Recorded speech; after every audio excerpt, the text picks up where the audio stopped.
इस देश का हर दूसरा आदमी ओबीसी है। अभी इनको सुनिए। इस देश का हर दूसरा आदमी ओबीसी है, लेकिन क्या यहाँ बैठा हुआ हर दूसरा व्यक्ति ओबीसी है? क्या इस देश के सचिवालयों में, क्या इस देश के विश्वविद्यालयों में, क्या इस देश के आयोगों में, क्या इस देश के सार्वजनिक उपकरणों में ओबीसी निर्णायक पदों पर है? अगर नहीं है तो ये हम सबों के लिए एक सामूहिक मंत्र। इनका कहना है कि हर विश्वविद्यालय में, हर कॉलेज में कितने चांसलर, कितने एचओडी, कितने प्रोफेसर, कितने आईएएस, कितने आईपीएस, कितने डॉक्टर ओबीसी है। अब आप मुझे ये बताइए कि हर चीज फ्री में नहीं मिलती, उसके लिए आपको मेहनत करनी पड़ेगी, 18 से 20 घंटा पढ़ाई करनी पड़ेगी, तब आप आईएएस, आईपीएस, यूनिवर्सिटियों के कुलपति, एचओडी, जो भी पदों की आपने बात की है, ये सारे पद खैरात में नहीं मिलते। इनके लिए दिन रात मेहनत करनी पड़ती है, पढ़ाई करनी पड़ती है। और रही बात सवर्ण समाज की, तो सवर्ण समाज के उन छात्रों से जाके पूछो जो हर वर्ष टॉप 10 में रहते हैं, हमेशा अच्छे नंबर लेके आते हैं, फिर भी छांट दिए जाते हैं।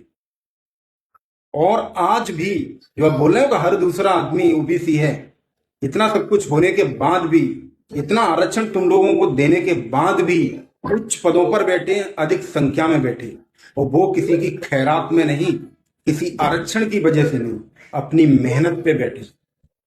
और आप चाहते हो कि हमें आरक्षण कोटे से देश के सर्वोच्च पदों पर उन्नति मिल जाए, उच्च पद मिल जाए। कैसे मिल जाएंगे? उसके लिए मेहनत करना पड़ेगा। इसलिए आरक्षण, खैरात की चीजों का त्याग करो और मेहनत करो। अरे आप लोगों के लिए तो माइनस मार्किंग में भी आप डॉक्टर बन रहे हो, 500 में से 11 नंबर लेके आ रहे हो, आप शिक्षक बन रहे हो। अब और कितना चाहिए भाई आपको? क्या इस देश को डुबाने का आपने जिम्मा ले लिया है कि हम इस देश को नीचे ले जाके ही रहेंगे?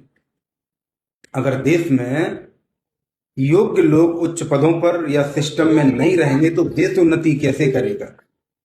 हर देश में योग्यता देखी जाती है, और हमारे देश में सिर्फ और सिर्फ जाति प्रमाण पत्र देखा जाता है।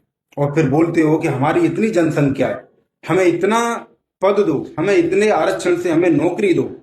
कैसे संभव? अगर देश को आगे बढ़ाना है, प्रगतिशील बनाना है हर क्षेत्र में, तो फिर आरक्षण का त्याग करना पड़ेगा। हाँ, यदि आप आर्थिक रूप से कमजोर हो तो उसके लिए सरकार तुम्हें शिक्षा मुक्त कराए, मेडिकल जो भी दवाई दूरी है वो सब कुछ फ्री दे। ये सरकार की जिम्मेदारी, न कि उच्च पदों पर आरक्षण के बलबूते पर नहीं बिठा सकते, नहीं तो देश गर्त में चला जाएगा। ये आप लोगों को भी समझना चाहिए। आप नेता हो के विधानसभा, लोकसभा में बड़े गर्व से बोल देते हैं कि हमारी जनसंख्या इतनी है, हमें इतने पद दो।